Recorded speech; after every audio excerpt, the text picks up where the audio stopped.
now available in paperback and e-readers. Isis, Revenge of the Cyber Goddess. The goddess next door takes on the threat of a deadly digital diva driven to destroy the world in this action-packed, all-new Isis series adventure. Get Isis, Revenge of the Cyber Goddess featuring a bonus pin-up and the other 2 books in the Cyber Goddess saga at online bookstores everywhere today.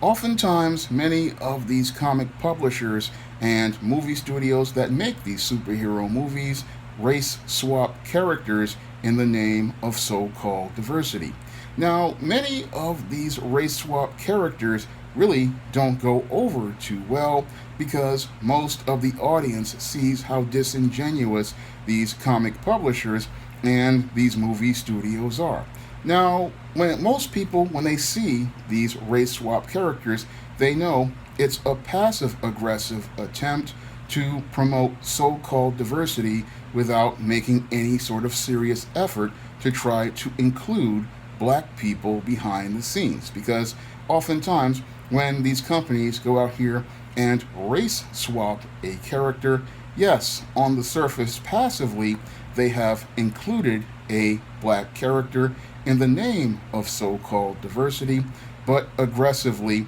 they continue to push the same anti-black agenda behind the scenes. Now, the reason why many of these companies do this is because they can go out here on the surface and promote this black character who has been race swapped to say they're all about diversity and inclusion. But when we look at the property, we can still see the same old racism going on behind the scenes. Because, yes, while the hero is still white, this supporting character who has been race swapped to black or whatever other minority, usually he was still a prominent character in the comics, but in these new adaptations, that black character usually falls all the way into the background and winds up getting absolutely no development whatsoever. An example of this is what happened to James Olsen on Supergirl. When they first came out with him, yes, he was a race swap black character, and he was positioned to be the love interest for Kara. However, after some racist fanboys came out and complained about the show, your James Olsen was pushed all the way to the background of the show and practically wound up with no development whatsoever. And in other cases where they go out here and race swap these characters, they go from being significant supporting characters like they were in the comics or the fantasy novels that they originally were created as white characters to becoming black background characters who barely have one line or any sort of character development. So a lot of times these companies, they will go out here and race swap a character, but then they continue to participate in the same old racism behind the scenes because that black character winds up being pushed all the way into the background, and basically they are just there to be a token for representation and to symbolically make a statement that the production is not racist, but the great irony is that the production actually is racist, because instead of this character being presented the way they originally were in their original comic or original novel, they are being presented in a way where they're just an ethnicity and a color of their skin, and the content of their character never gets any sort of actual development where the character is seen in a way that captures the spirit of the original source material. So a lot of these race swap characters, they really become just tokens for many of these movie studios and comic publishers to virtue signal about how not racist they are. But the great irony is it shows how racist many of these comic publishers and many of these movie studios and TV studios actually are, because they're not making an effort to include black characters in these fantasy genres, and they're not making an effort to give these black characters any sort of stories or character development. And this whole campaign to go out here and race swap also has an other ulterior motive, and that other ulterior motive, as related to race swapping characters, is an effort to deny black fantasy creators an opportunity to come to the publishing platforms or the movie studios behind the scenes. Because behind the scenes of these comic publishers and these movie studios, that's where the real power lies. And many of these companies, they want to keep that power in white hands. So passively, they will go out of their way to include a couple of token black characters, but very aggressively, they make an effort to deny black creators like myself and many others an opportunity to elevate our kinds of characters, our kinds of stories, and really diversify this entire sci-fi fantasy market and comic book market. So what they want to do is deny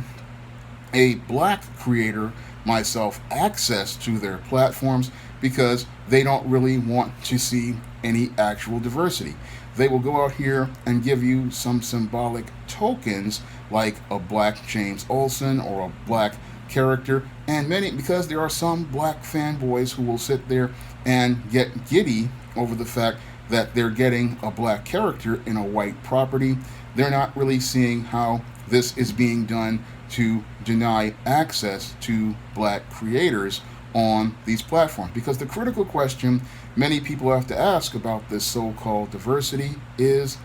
how many black writers, how many black artists, and how many black filmmakers are getting an opportunity to showcase their talents on many of these comic books, many of these superhero movies, many of these sci-fi movies. And the answer to that question is not many at all. Because if these studios and these comic publishers were really serious about diversity, we would be seeing more black creators getting opportunities behind the scenes on many of these projects. But in most cases, when we see these properties out here, we really don't see many black creators getting opportunities to showcase their skills or showcase their talents. Yes, they'll trot out a token like a Ta-Nehisi Coates or a Vita Ayala,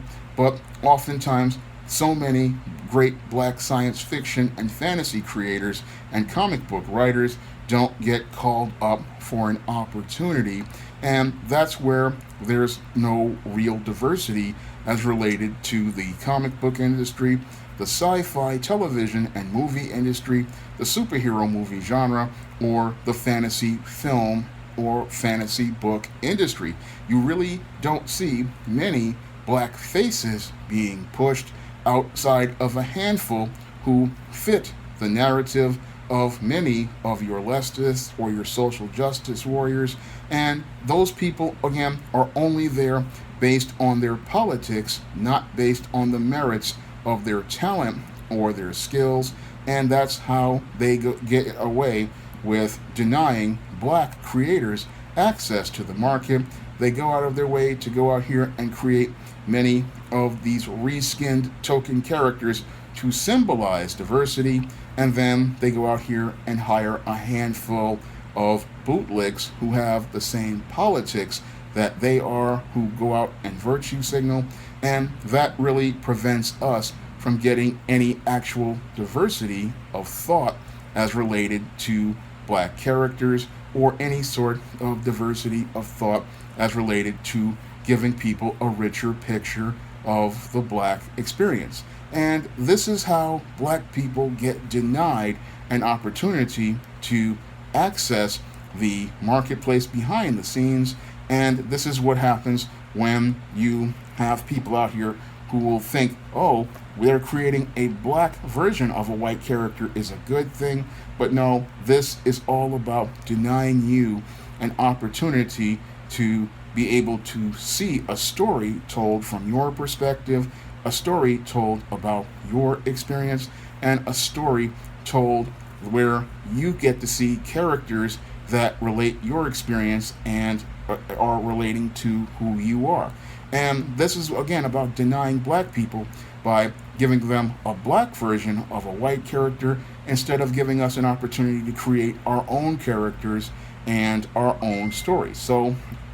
a lot of these race swap characters is all about promoting racism to black people. On the surface, yes, you get a black version of a white character, but black creators get denied access to the marketplace, and denying that black creator access to the marketplace is all about continuing the same white supremacist narratives because many of these companies don't want to see a black creator elevated to a high position, and they don't want to see a black creator being able to generate wealth from intellectual properties because that is the ultimate thing they want to deny black creators is an opportunity to generate wealth from their own intellectual properties from their comic book publishers or their movie studios. Most of these companies, they want to keep those dollars in white hands, so they'll go out and race swap a character because that means they still own the intellectual property and they can still generate wealth from that intellectual property because that trademark of that black version of death, like in the Sandman adaptation, or that black version of James Olsen, as related to copyright and trademark law, that's a derivative and it still relates to maintaining that trademark as related to the James Olsen or your Neil Gaiman's death character. So they're still going to keep the dollars in white hands, and they don't want those dollars going into black hands because if a black creator like myself creates an intellectual property and that property becomes licensed for merchandising, film adaptation, TV adaptation, and international intellectual properties like say your hot toys or your other import toys or t-shirts and merchandising, all that wealth doesn't go to the white studio owners. No, it goes directly to the black creator. And that's why they will go out here and race swap a character because if you create an original black character from a black creator, that means black wealth goes to a black creator and that black wealth stays in black hands, and that means black dollars are flowing into a black man's hands from a creation he owns or she owns, and that's something many of the movie studios and comic publishers want to stop because when you have a black creator out here and they get an opportunity and they create a character like a Static, that means that wealth is going to a black creator, and most of these companies, they don't want to see wealth transferred from a white company to a black person. So what they will do is race swap a character so that they can continue keeping the wealth in their hands. And this is something many black comic fans, black sci-fi fans, and black fantasy fans can't really see as related to the insidious nature as related to this whole race swapping. They really cannot see the insidiousness of the racism going on behind the scenes because these race swap characters, they are about passive diversity, but they are aggressively all about denying black creators an opportunity to generate wealth. They are aggressively all about denying black creators an opportunity to create characters for the 21st century, and they are all about denying black creators an opportunity to create the next big property on these platforms, and they're all about preventing black creators from elevating their characters on these platforms. So many of these social justice warriors on the surface talk about so-called diversity, but when it comes down to diversifying the dollars, they're all about the same old white supremacy that the racists that they say they're protesting against actually participate in. So many of these same people, they talk about, oh, we're all about diversity and inclusion, but when it's time to talk about dollars, they go back to the same type of sense that many of the people they're complaining about actually are. So a lot of these same people, they talk about diversity on the surface, but when you start to talk about money and you start talking about developing intellectual properties for money, that's when they start making efforts to start denying black creators an opportunity to come to the table. So when the black creator wants to come to the table, they go out of their way to say, oh, we don't really need to bring this black creator to the table because we've got a black James Olsen, we've got a black Death. It's all about diversity and inclusion. We've got included characters, but all of those included characters are basically derivatives of other characters that white creators have made, and that continues to keep the white dollar in white hands and deny those black creators an opportunity to get their characters greenlit and see if their characters can compete in the marketplace. It's all about keeping black creators out of the marketplace and keep them from coming and elevating their intellectual properties to a higher level. So what I want people to understand is that there's a lot more to this than meets the eye, and it's not just about race swapping characters, it's all about discriminating against black creators and preventing them from getting an equal opportunity to be able to compete in the intellectual property marketplace and gain an opportunity to see if their characters can be able to generate larger revenue streams and actually build large platforms of wealth and bring wealth platforms to black creators. Now, if you want to try some of mine, SJS Direct Universe characters like the ISIS series, the E-Steam series, the John Hay series, and the books of the Spencer Laura trilogy, you can find all of those books on Amazon.com in paperback and Kindle format. You can also find them on Smashwords, the iBookstore, and Google Play. And if you want to try out my first comic, E-Steam No Good Deed, you can find it on Amazon.com on Kindle for 99 cents. And if you want to see me make more videos like this, you can donate to my Patreon, my PayPal, or my Cash App by clicking the link in the description box. That's all I have to say for this video. You can comment, rate, and subscribe. Now available in paperback and Kindle Unlimited, E-Steam The Sands of Time. It's action and adventure in ancient Egypt in this terrific teen time travel romance. Get your copy of E-Steam The Sands of Time at your favorite online bookseller today.